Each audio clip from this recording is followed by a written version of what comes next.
Of course, you have such a big position now and also so busy. So to make the time to come on Wisdom Dharma Chat is a great honor for us. So thank you so much, Rinpoche.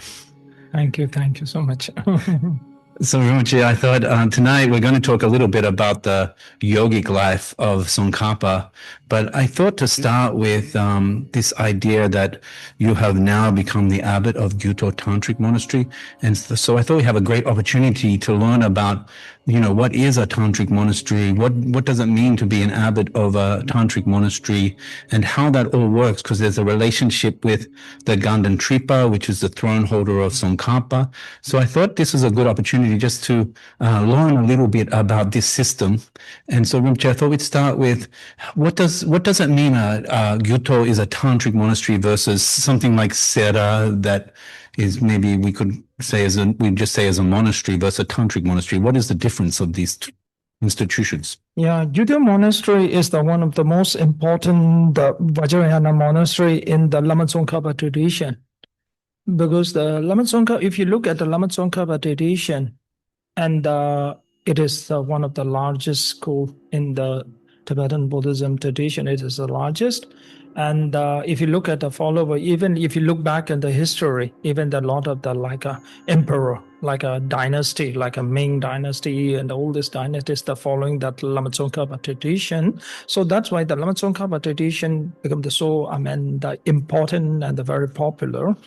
And among the Lama Tsongkhapa tradition, the Gyuto Monastery is one of the most important monastery of the Lama Tsongkhapa tradition, especially the Vajrayana. It's a Vajrayana learning center. It's very important. Now the thing is that when you ask what the relation between the bigger abbot and all those Lama Tsongkhapas and the throne holder, throne holder, so we can call like a supreme head of the Lama Tsongkhapa tradition. Because after the Gyuto Monastery, after the Gyuto Monastery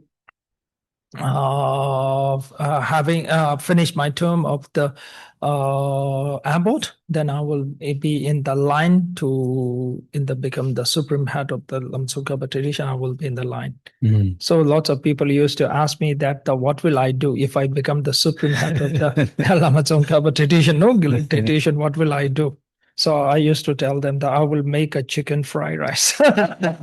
The chicken fried rice is in the India we call the chicken biryani, and that is my master's favorite food. Oh wow! So my master's favorite food, and when I was studying with my master, I didn't get the opportunity to cook him the chicken that fried rice. Now I have become the supreme head of the. You can do whatever you want. First thing is I will cook the chicken. Is your master Rinpoche? Who are you referring to? Which teacher? Sorry? Who is your master? My master, his name is Sarache Khangser Rinpoche. Khangser Rinpoche, and he was really the great master. So people used to ask me that, how did you know that your master is a right master? Yeah. So I told my master is right. My master is, I learned that he is right. After debating the thousands hours with him, after questioning him the thousands of the question, then I learned he is the right master. Yeah. So it took some time. Sorry? You tested your master. Yeah. Yeah. I debate with 1,000 hours. More than Wow. 1,000.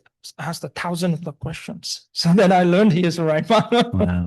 So Rinpoche, I was thinking the difference between the Sutra monastery and the Tantra. We might have a good idea about what goes on at Sarah. We know that the monks are studying like tenets and Lorig and Uma, and they're debating and they're reasoning. We might not know what's actually happening day to day at a Tantric monastery. Yeah. Could you help us? Here, the important thing is that the Gyuto monastery is the important thing is that if you look at the other Lama Tsongkhapa tradition, the big monastery, they have to study around 20 years. They have to finish their study. After they finish the study, like a Sarah Debung Ganden monastery, after they finish the study, then they will come to the Gyuto monastery. After that, they will join they are the two major, the Tantric monastery. One is the Gyuto monastery. They will come to the Gyuto monastery to study the Vajrayana, to finish their, finish the postdoctorate. I can say that after postdoctorate, they will come to the Gyuto monastery to study. So if you look at this the Gyuto monastery, why it is so important is that even you finish the study, all the 5 major texts in the monastery, like 20 years, if you not study and come to the Gyuto monastery, your study is incomplete. You have not in the Gyuto monastery, mainly they studied about the Vajrayana. So they come to study the Vajrayana in the Gyuto monastery. So this is masters that have studied 20 years already. Yeah, already. And they're normally Geshe-la Rampas, Geshes, yeah? So they're very highly trained scholars. Yeah. And then they go to the Tantric monastery and learn Vajrayana. What does that mean? Like if I'm a Geshe, very learned, and now I've arrived in Gyuto, what does my first week look like? What am I doing? Okay. When you study and finish all the study and you become the Geshe Haramba, or you got a PhD in the Buddhist philosophy, when you come to the Gyuto monastery, first thing is what you have to do is you have to start everything from beginning. Start the beginning, and then they will teach you, because in the Gyuto monastery, when they join, they will teach you how to wear the robe, and wearing the monk's robe a little bit different than Gyuto monastery and the other monastery. So they will teach you how to wear the robes, monk's robe. Even they're wearing the monk's robe more than 20 years, still you have to learn again how you have to the robes in the Gyuto style, no? Gyuto style that we have done. Then they have to go to the lot of the pujas. Then they have to learn the Vajrayana, philosophy of the Vajrayana. Then they have to learn every of the Vajrayana practices. Because right now, what is happening, especially in the West, so when they come to the meditation practice, the master will tell the one thing, and they will just go and try to meditate that. That is not the right way. Because what you are doing, you have to know exactly, you have to know that what you are doing and what is going to happen. So toward that, you have to study it. So that's why all in the Gyuto monastery, we teach about the Vajrayana practices very deeply, philosophy and logic behind all these practices. Yeah. And so you are still doing philosophy, tantric philosophy at this stage. So what's being studied? Is it like Nakum Chenmo? Is it more like Rimna Sezen? I see. In the Gyuto monastery, mainly they will study, as you say, the Ringa Sedun they study, and also they will study, mainly they study about the Guhya Samaja. Guhya Samaja Tantra. Because Guhya Samaja Tantra is considered as a king of all the Tantra, king of all the Vajrayana practices. So they will study of the Guhya Samaja practice. So 1 year they have to study. Then after 1 year, they have to give the exam. Then we will know whether he studied well or not. Yeah. And it's so funny, like, so you will be asked, because most people, when they think of Tantra, they think of ritual and visualization, right? So you are chanting, visualizing in the, say, creation stage, right? Of course, there's yogic completion stage practices, but then to be examined, so you're being examined on the philosophy, right? Yeah. Examine on mainly the philosophy of the Vajrayana, and they have two exams. They have one is the debate exam, one is a written exam. It is about the philosophy of the Vajrayana. Then they have to write all things that the step of the practices of Vajrayana. And is there memorizing? Are you memorizing are you reciting the tantras? Yeah. Things like that? Yeah. So you have to memorize all the tantras. Some texts, they have to Yes. memorize, And then is it like 1 year Guru Samaja, next year Chakrasambhara, next year Vajrabharava? Okay. Now that is for the Geshe, mainly they will study on the Guru Samaja. Yeah. These in the Gyuto monastery, there are the two, the groups are there. One is a Geshe group, one is a non-Geshe groups. Non-Geshe groups, they have to memorize a lot of the texts. Like a Guru Samaja, Chakrasambhara, or the Yamantaka, all these, the texts they have to memorize. And then do you get when you are finished, do you get some title as well? Like, when you finish the sutra, you get the Geshe degree? And then you will like a Rinpoche. Then when you finish that, then you will go, you will go to the Ngakramba. Ngakramba. So then you get the Ngakramba. Ngakramba means learned of Vajrayana. Yeah. Scholar of Vajrayana, you can call like. And how long does that take? For the Geshe, it will take around 1 year. 1 year. And the non-Geshes who study, maybe 6-7 years it will take. Yeah. And then what does a abbot mean? And how is an abbot of a sutra monastery different from a tantric monastery, or is it the same sort of like role? Mostly people will tell me that what my responsibility of the Gyuto monastery. So I used to tell them my responsibility, the Gyuto monastery, just sitting on the throne. Just sitting yeah. So my effort is mainly that I have to pass the lots of the oral transmissions of the So right now I have to pass the oral transmission. Also, I teach the Geshes that about the commentary of the Guru Samaja. Through the debate, I have to debate with the Geshes. Through the debate, I have to teach them. So the abbot is teaching still. Yeah, also teaching, give the oral transmission, 2 things we have to do. And are you doing Khadrup J's text on Guru Samaja? What text are you doing on? We do the commentary of the Guru Samaja based on the founder of the Gyuto monastery, Jushin Kunga Tuntru. He wrote the commentary of the Guru Samaja, so that I have to teach that. So you're teaching that, and then you debate that. Transmission, debate. Then I give the oral transmissions of the commentary of the Guru Samaja written by the Chandrakirti, and also the commentary written by the Lama Tsongkhapa. Okay, and these are new Geshis, right? So 2 Geshis who learned more than 20 years. They can throw you the separate of the question I have to answer. Interesting. And so the abbot is actually teaching and testing through debate. That's very cool. And then if we move on, so after abbot, then you hear these titles like Jangse Choje, Shatse Choje. From the Gyuto, we will be the Shatse Choje. Shatse Choje. So what does this mean? What is this title? Shatse Choje means it's like a deputy supreme head. A deputy supreme head. Yeah. And then if you think of the Tibetan, this seems like the Dharma Lord from the east. What does this mean? Shatse Choje. Shatse is actually okay. Now it is something like if you translate that directly, like Shara means east, Chang means north. So why it call it that, even I have no clear idea that why they call like that. So just maybe the Geshis should start with this debate. The Geshis can start with this debate. The topic for debate. Okay. And then, so you'll be a deputy. So then how do you go from the abbot of Gyuto Monastery to this title of the Eastern? This is the line I'm in the line and I have to wait my turn. Okay, so all the former abbots? Former abbots, they will one after the other. Yeah, one after another. But a very interesting thing is that is a term. The supreme head will be the 7 years the term, and after that he have to change. It is not like a dictator. He cannot live forever.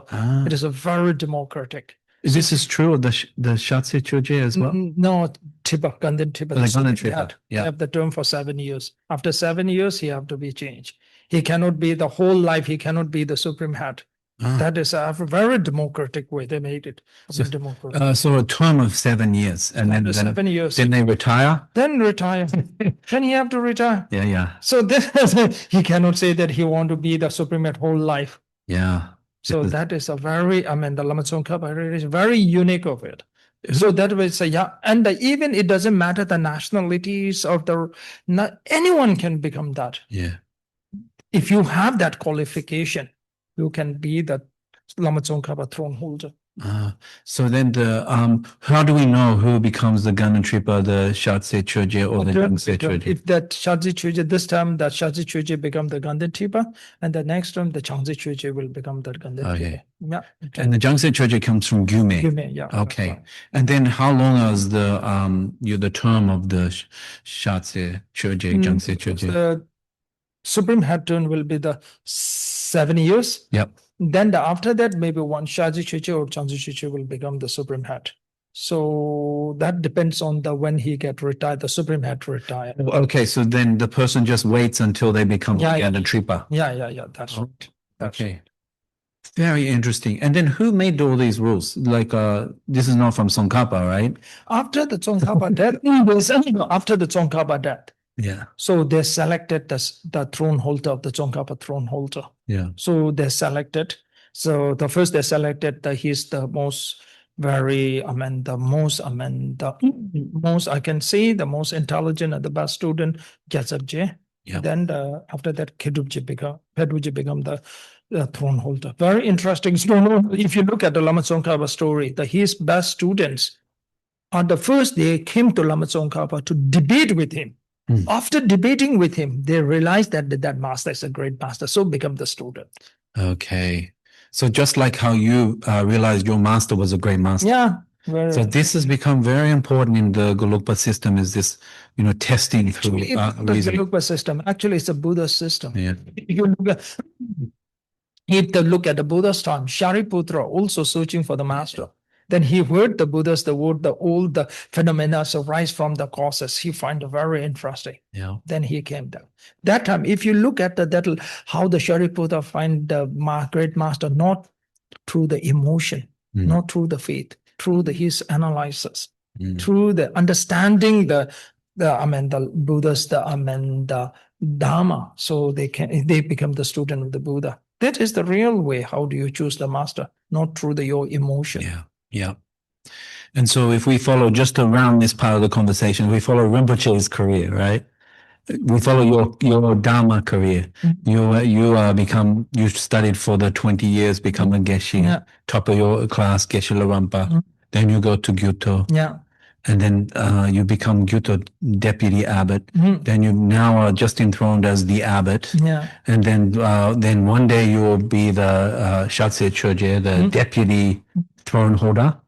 And then one day to be the throne holder, the Ganden Tripa. Yeah. That's sort of the way it goes. Yeah. And the fact that you're a Rinpoche recognized when you were 5, that's not really, you don't have to be a Rinpoche to do this. So there's no real relationship between the Rinpoche and this. Yeah. Yeah. At the age of 5, I recognize a Rinpoche, but I'm so ignorant that time. I have no idea what the Rinpoche means. I'm just ignorant. So Rinpoche doesn't mean the big things. It is just like that, no? So yeah. How do you become a deputy? Like there's many Geshes going to Gyuto, right? Then how did you become get selected for deputy abbot? First they will have a committee.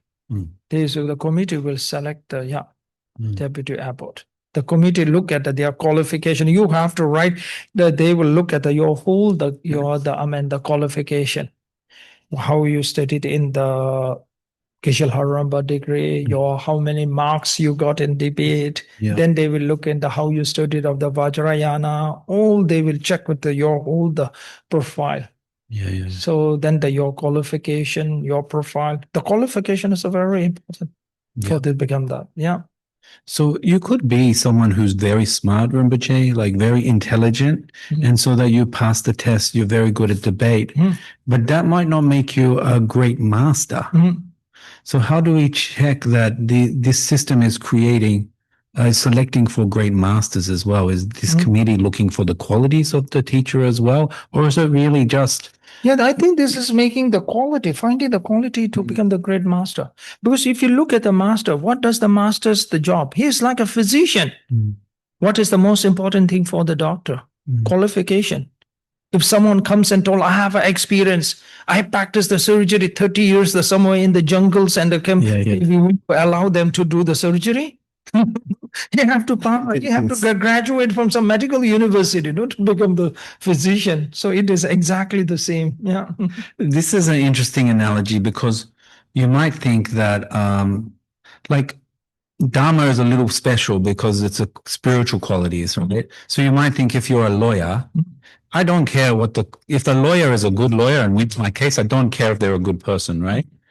But if my teacher is a Dharma and very good at debate, knows all memorization, everything, but not a good person, I will care. Mhm. So this relationship between spiritual qualities and intellect, is it that going through this system and debating and thinking and this like analytical meditation will automatically produce a good person as well? Or do we also looking for this in a master, not just the geshe, but we want to check this person is a good person as well? What do you think, Rinpoche? So can you repeat the question? So my question is like, so the surgery, right? Mhm. Someone who's gone to a good medical school, they have a great certificate. I still might not want them to open me up. I want to know how many people they opened up before and if it was successful. So there's some skill, right? Yeah. Not just knowledge, but skill. Yeah. And in Dharma, you can have knowledge of all the tantric grounds and all the completion stage, but what is the skill here? And the skill may be lojong. Are you a good? Do you have patience? Do you have generosity? You know. So then now, if you look from now look like that, like a Dharma master. Dharma master is mainly, if you look at mostly, it mentioned that they should have the master of the three qualities, the most important for the Dharma master. Yeah. First quality is the knowledge. That is one of the most important qualities in knowledge. Second is we call the experience. Second is experience. Third is the discipline. It's discipline. Discipline. Yeah. Master should have to follow the very proper discipline. Morality and the ethics. Yeah. Master cannot do anything to go against of the Dharma. So three things, among the three things, the knowledge, experience, and the discipline. Among the three, the most important thing is the knowledge. But only knowledge cannot become the good master. Yeah. He should have the experience. Also, he should have the very good of the discipline, self-discipline. So that's why there's three qualities. In the simple way, it's the pragya, samadhi, shila. So experience is samadhi. Yeah, sorry. Experience is samadhi. Samadhi thing. Yeah. So that's Yeah. So you have the three trainings. So that makes the three qualities master should have it. So that's why right now, if we're saying the knowledge, how you gain the knowledge? Knowledge is only through the knowledge you will get the Dharma knowledge. It's the best way of gaining the Dharma knowledge is not listening. Yeah. Not only the listening to the debate. Using your own brain. That is how you can get the knowledge. Yeah. Very good, Rinpoche. Thank you. Last question on this one is, most people might think if you ask them, who is the head of the Gelugpa? And most people might say Dalai Lama. But it seems like the Ganden Tripa, what is the relationship between the Ganden Tripa and His Holiness Dalai Lama? How does that work? Okay, very easy way. I will tell you. Very easy way, simple way. Use AI. You can just answer the AI. So today I want to answer something that you cannot find with the AI. It seems like a dodge, but okay. Okay, so we will ask AI that question. Now we can talk about. I wanted to share something that here we are Wisdom. We're creating an academy course on Mipham Rinpoche, and the instructor started off with this comment that I thought was quite nice. He said, "When you read Mipham Rinpoche's teachings on, say, Majjhimaka or Pramana." It feels as though you're reading someone who spent their entire life, a great scholar studying, right? But when you read his pith instructions on meditation advice, it seems like you are reading someone who spent their entire life as a yogi in retreat, right? And then I was thinking that, the same could be said of Tsongkhapa, but most people think of Tsongkhapa as a scholar. Right, because he's such an amazing scholar. We have all these amazing texts translated, and it feels like in the English language we don't have as much of his. We don't have a window into his yogi life. So tonight I was hoping, Vijay, you could share a little bit of that other aspect of Tsongkhapa's yogi life and share some sort of, how important was that? Of course, Tsongkhapa is a great scholar, but how did he express his practice in the yogi style? Okay, first, the yogi style means the practitioner. So we have to understand the right way of the practice. Lots of people get confusing it. The more you practice, you're the better practitioner. No, that's totally wrong. You have to practice wisely. Practicing the wisely is more important than practicing the hard. So that's why I told that you cannot make the money while working hard. You can make the money through the working wisely. Working wisely is more important than the working hard. Yeah. So that's why the Lama Tsongkhapa, he is practicing very wisely. He was spending the time when he was whatever the practice. If you look at his style of the practicing, Lama Tsongkhapa, what he practiced very wisely, very precise. Yeah. He didn't make any small mistake of the practice, because every of his practice, he really finds the logical reasons behind it. And he spent the most of time to first thing is to investigating all the practices. Then he apply that. Then he see the result of the data practices himself. So that's why he's saying that if you look at in the Buddhism system, especially in the Tibetan Buddhism system, can you tell me the person who achieved the enlightenment in the fastest? Can you tell me the one name of the person who achieved the enlightenment in not only in the one lifetime, within a few years? That is that name. You will be very surprised that many of you have not heard it. That his name is Gyalo Ensapa. Oh, Gyalo Ensapa, yeah, the Nyingyu. Yeah, Lama. Ensapa achieved enlightenment in the very easily. If you look at the book of the Khanger Rinpoche of the commentary of the Lamrim, he mentioned that the Gyalo Ensapa achieved the enlightenment in the one lifetime without any hard working. It's like you're making the money just sleeping on the bed. Yeah. So this is something like the Gyalo Ensapa. Now here comes one question, that how he achieved the enlightenment without working hard, working very wisely. Gyalo Ensapa just followed the Lama Tsongkhapa's instruction of the way of the practice. So that's why if you look at the Gyalo Ensapa, so it is saying that the Gyalo Ensapa is the person. If you look at all the Tibetan in the Tibetan the Buddhist practice system, so he is the one of the person who achieved the enlightenment the easiest way. So it meant, what I'm saying is the Khanger Rinpoche, he mentioned that in the commentary of the Lamrim, that he mentioned that. Yeah. This is very interesting. You bring up Gyalo Ensapa. Yeah. Because he's a great yogi in a way, because he is part of the Mahamudra lineage. Yeah. He's part of the Chakchen lineage. Yeah. Gyalo Ensapa. Yeah. It's a Nyingyu. The Nyingyu lineage, which is like a practice lineage, yeah? So it seems like maybe he was awake. So one point you're making, if I can see if I got this right, is in Tsongkhapa, what does it mean to be a yogi or a practitioner? Yeah, in the Tsongkhapa point of view, what means a practitioner? Yeah. Here is the not important question is what is a practitioner. Here's the most important is the question is the right practitioner. Yeah, that's the more important. Yeah. Lama Tsongkhapa definition of the right practitioner means who practice with the wisdom, with the wisely. That is a right practitioner. Yeah. So that's why the Lama Tsongkhapa emphasizes very much of the analytical meditation to practice. Because through the analytical practice, then only you can practice the very wisely. So that's why the Lama Tsongkhapa never focus on the numbers, duration. So right now, sometimes the people will practice means a number. You chant this mantra, 100,000, 10 millions, number. Lama Tsongkhapa said number is not important.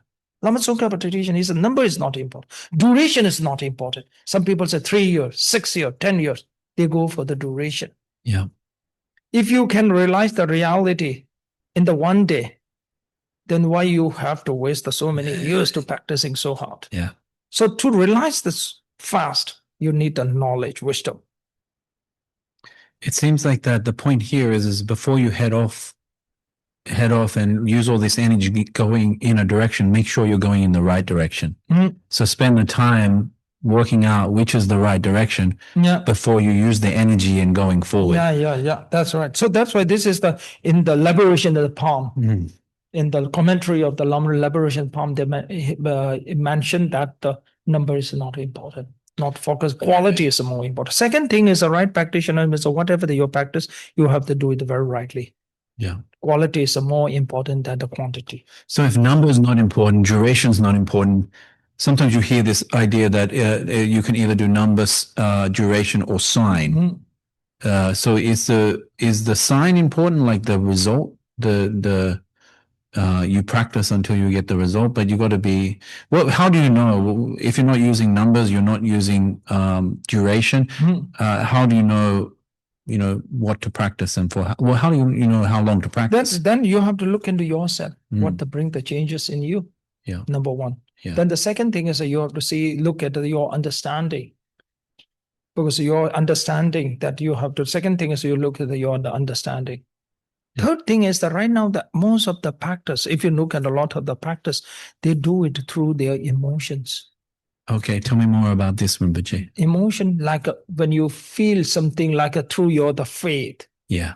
Through your emotion, you like to do it. You do it. You're thinking that you're doing the right thing. Some people who like to chant, they go on a chant, and they feel like they like it. That's good, but that doesn't mean that there's a right practice. Dharma, not the right practice. Yeah. Have you heard that saying?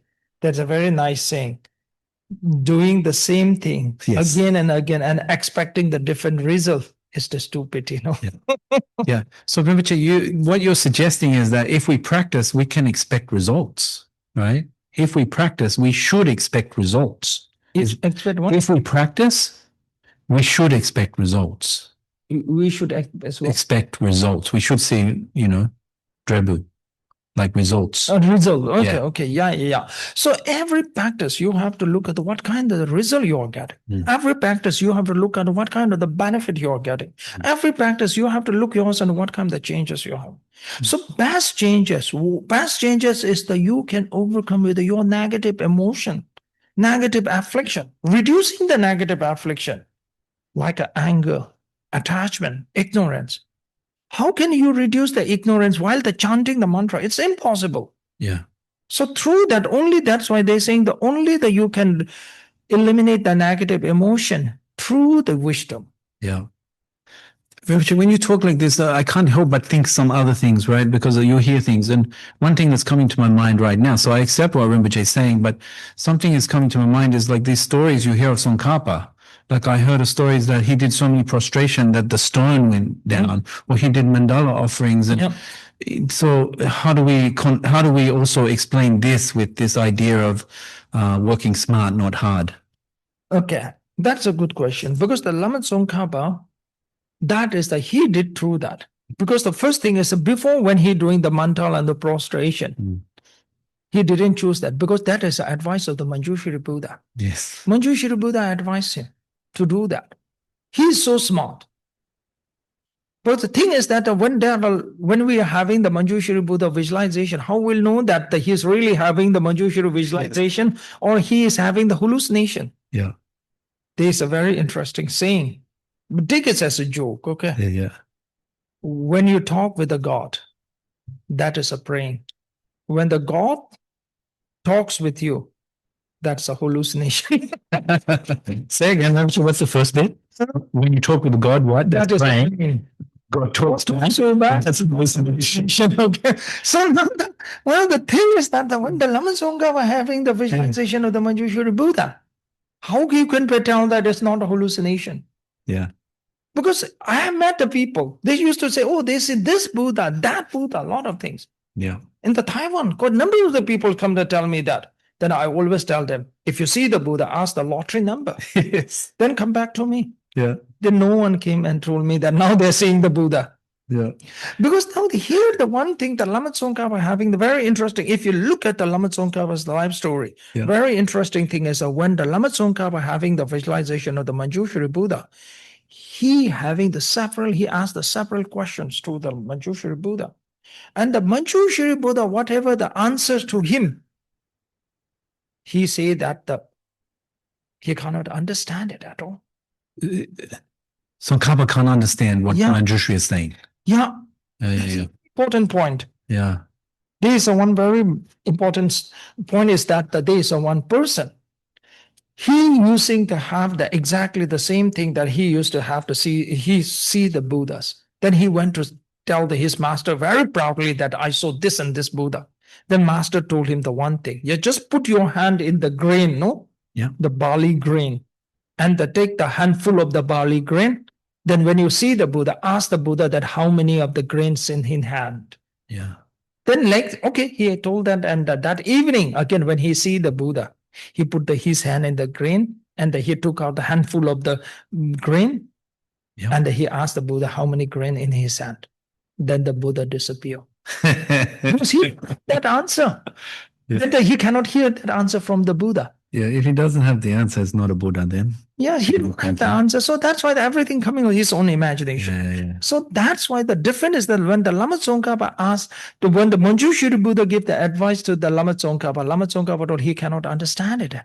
So the Manjushri Buddha told the Lama Tsongkhapa, write it down. When the right time comes, then you will understand. Yes. That shows very clear that he's not having the hallucination. Yeah. Yeah, it's so interesting that, like, because when Jimpa wrote this book, it's not a wisdom book, it's Shambhala. Shambhala can thank me later. But this is a brilliant, amazing life story of Tsongkhapa. And when you read this book, it's quite amazing how much mysticism there is in there, actually. Lama Tsongkhapa going to Lama Umapa and asking questions and all the things we learn was the special things about Lama Tsongkhapa. What is the difference between Sutra and Tantra? What is the view of emptiness? Is this Prasangika or Satantrika? Or what is the sequence of the 5 stages of completion stage? What is the special thing of illusory body? These are the questions that Tsongkhapa is asking Manjushri.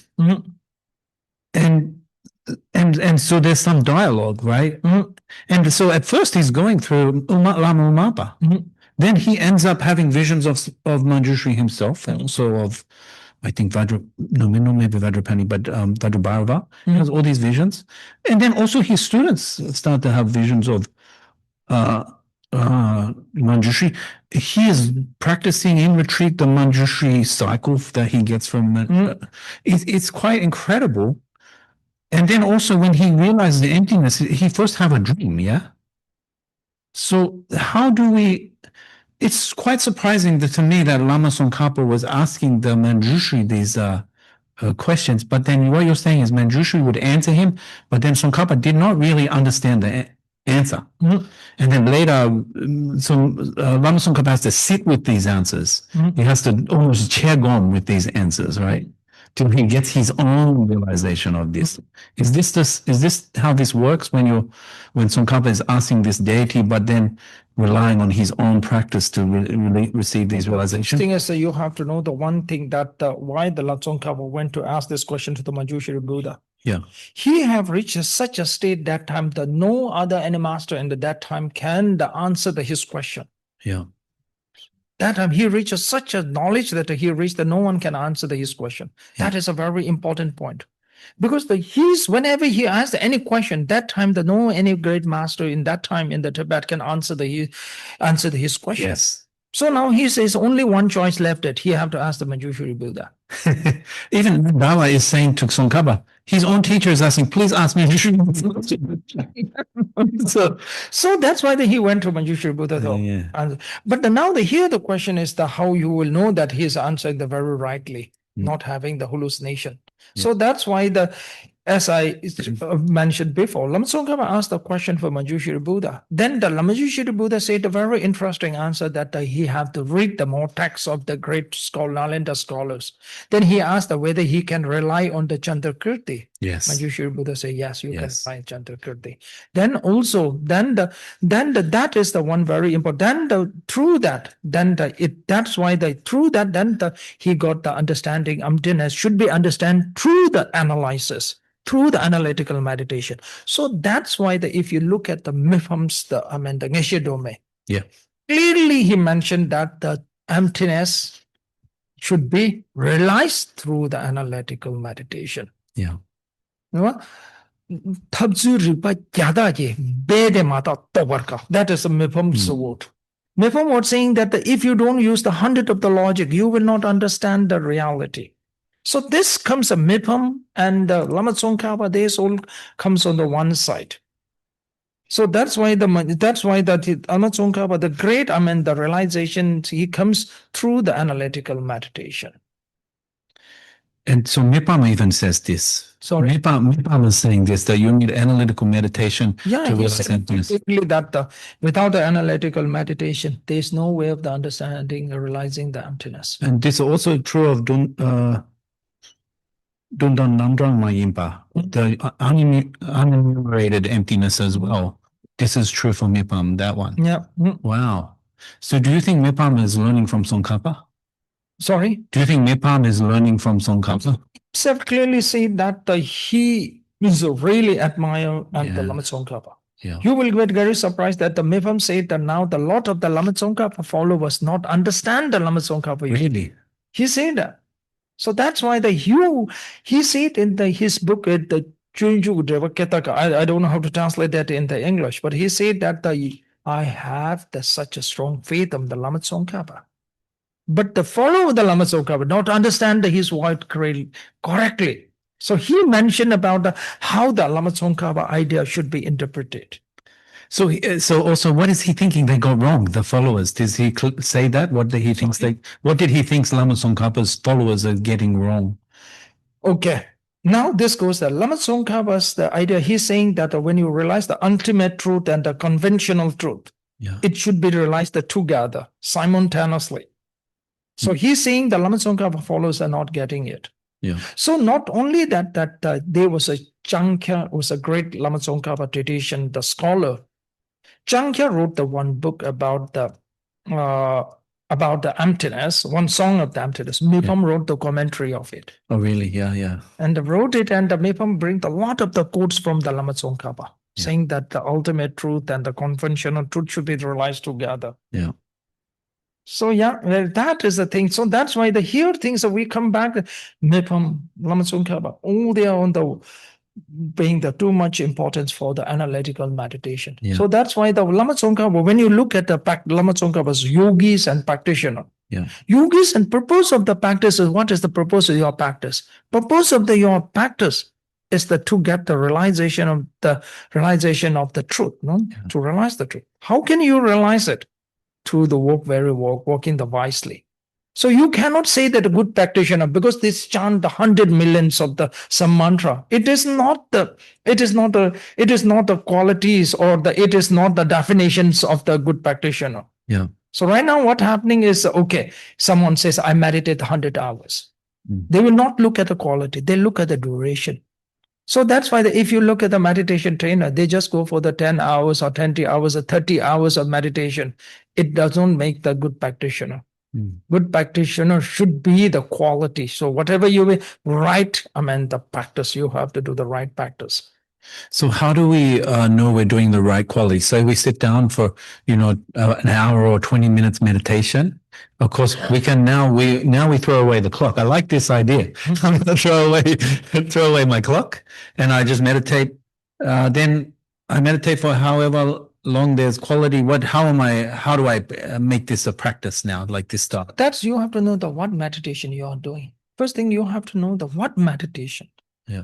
So right now that they feel like in the Western world, they feel like a meditation. You just close your eyes and focus on your breath. Yeah. Sit there and focus on your breath hours. They will not look at whether you are fully focusing or you are getting distraction. Yeah. So when you get that's the first thing, is that every of the meditation, most important thing is the awareness. You have the double of the awareness is very important. Whether you are distracted or not, or you should aware it. When you should aware that whether you have generated any of the negative emotions or not, the awareness is very important. Number one, awareness. Number two is, as I told you, when you are meditating, how you can say the good meditator. No, so good meditators are when you are meditating. When you're meditating for the 10 minutes or 20 minutes or 30 minutes or whatever meditating, you have to look at what kind of the benefit you get it from here. Something you have to say very clearly, the changes in you. So that's why when I'm having the Zoom classes, I teach, and the many students who study more than a few years, I used to give them the survey. I do the survey. I ask the question after studying with me, practicing. Did you bring the more joy and peace in your mind? It helped you to gain the more knowledge of the understanding. So I do the survey. Yeah. So that is, I'm looking at whether they are the practices on the right track or not. Now So they say that, okay, I meditate 100 hours. Yeah. You meditate 100 hours. What kind of the benefit you get it from there? Yeah. So if you look at the one of the BBC report, very interesting thing is they say the people who do the mindfulness meditation, they get more stress. Oh, really? Not on the right track. Yeah. Heading in the wrong direction. Doing the wrong direction. They think like they're practicing so hard. They left their compass at home. Sorry? They left their compass at home. Yeah. So Rinpoche, I'm imagining someone now who's like, yes, Rinpoche is right. I do my hour meditation every day.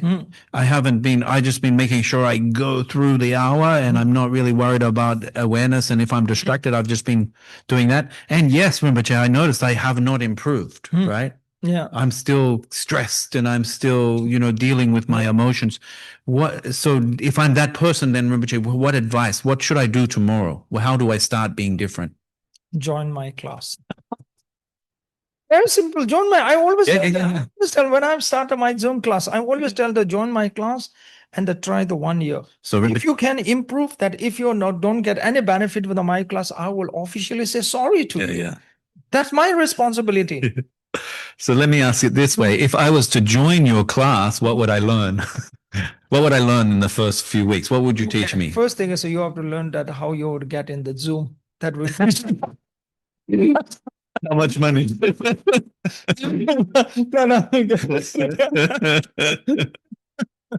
Yeah, and the one thing is that I teach the Zoom classes and many countries. So sometimes the topic can be a little bit different, countrywide countries. It can be a little bit different. Yeah, but mainly I focus on the liberation of the palm, the Lamrim.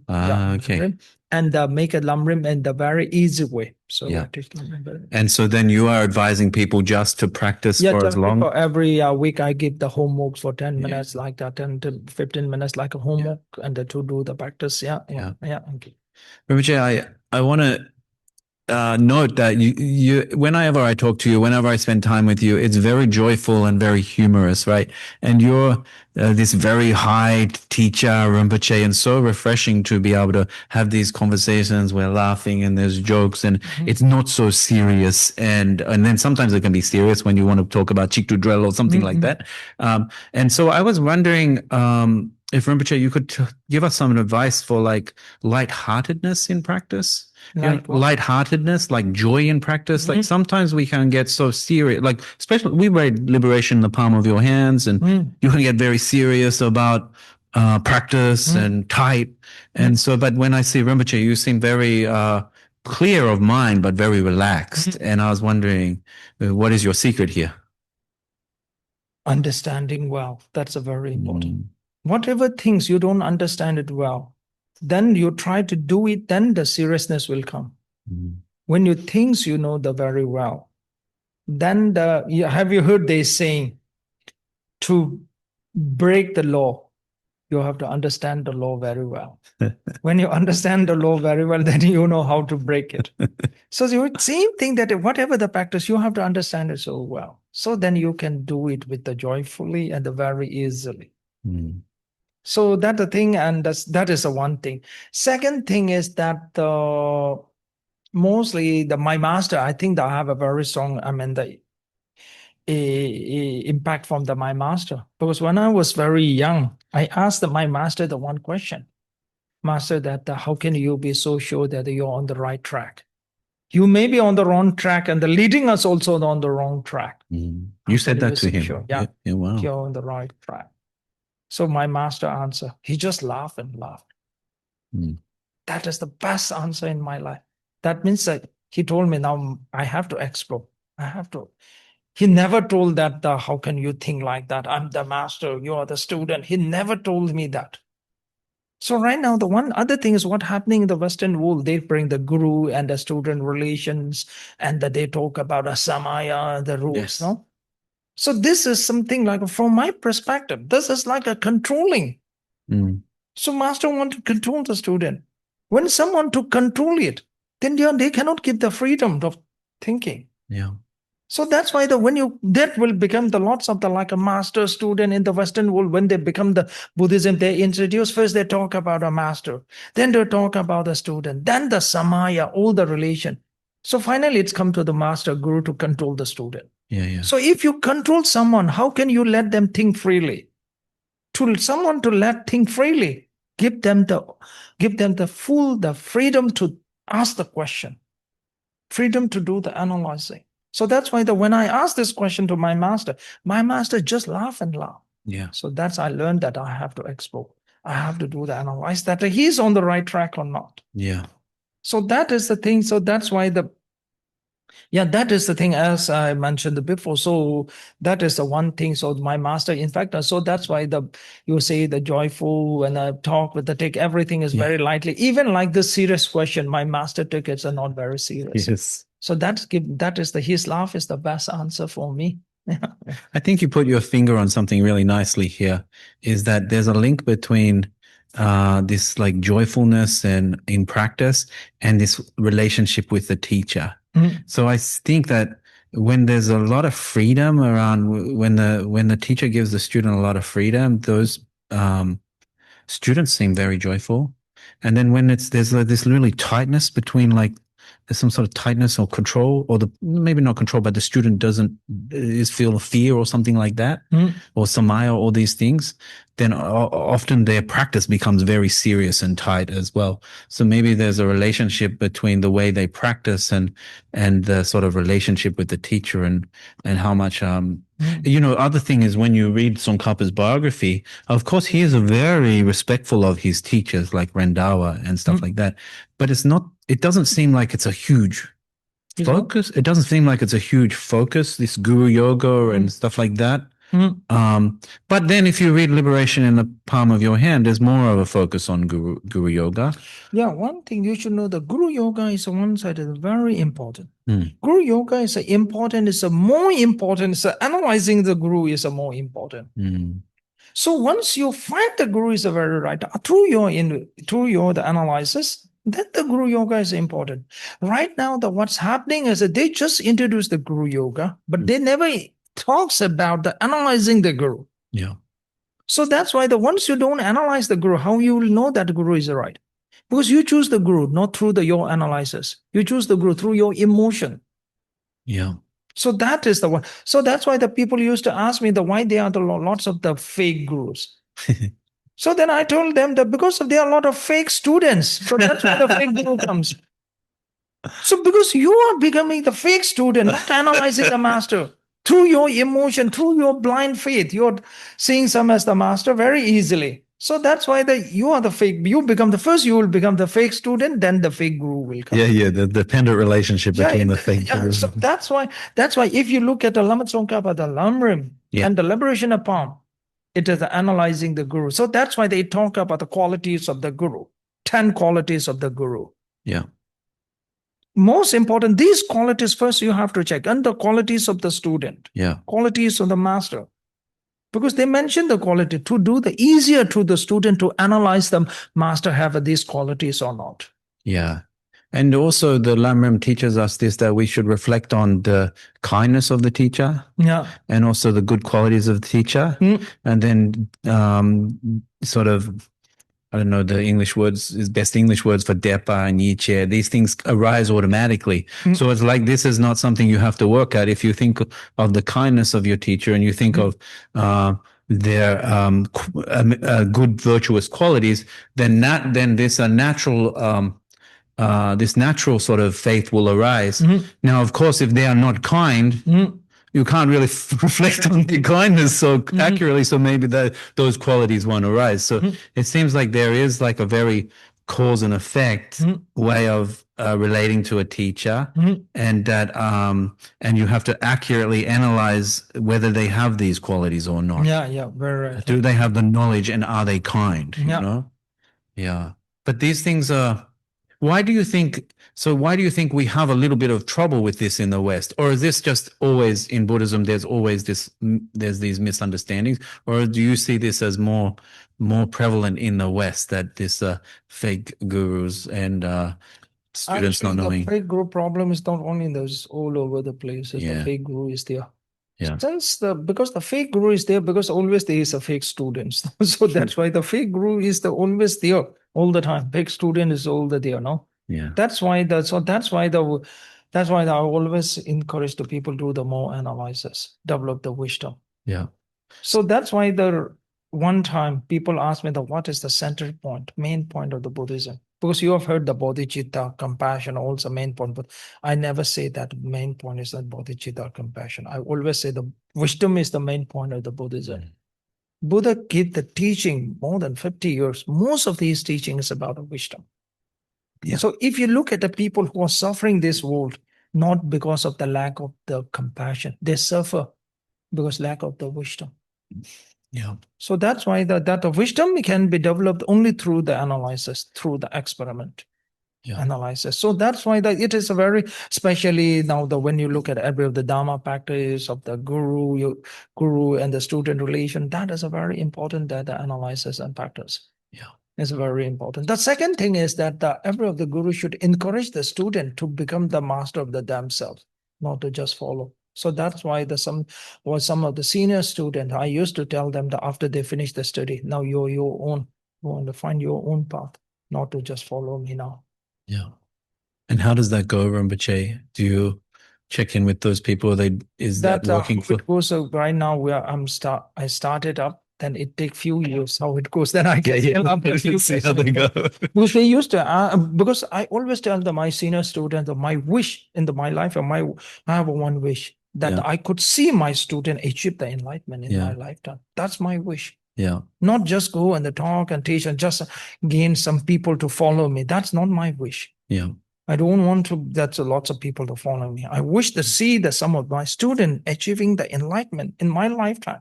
Then I feel like I succeed, no? Mm. So this is the one important, because I see a lot of students tell that it benefit them and it changes their life. That is good, but now I want to see that some student can achieve the enlightenment so they completely get free from all the negative emotion. So Rinpoche, you think you will see this? Yes, no, both. Yeah. It's only it will tell by the time, but I'm hoping it. Yeah. So that's why a couple of the years back, I went to the Bodh Gaya temple. The Bodh Gaya is one of the most holy temple for the Buddhist. So in the temple, and I pray for the Buddha. I don't have any wish. I have only one wish. Let my organization name is Dipkar. Yeah. Let all the Dipkar student achieve the enlightenment before me. Wow. I want to be the last one. Yeah. That's my only wish. Yeah. I told Buddha that bless me that's all the Dipkar student, all my students achieve the enlightenment before me. That is, This is a good intention, Rinpoche. Often you hear all these different types of bodhicittas, like shepherd-like, king-like, ferryman-like. Yeah. And then I was wondering, it's a beautiful motivation, this, shepherd-like bodhicitta.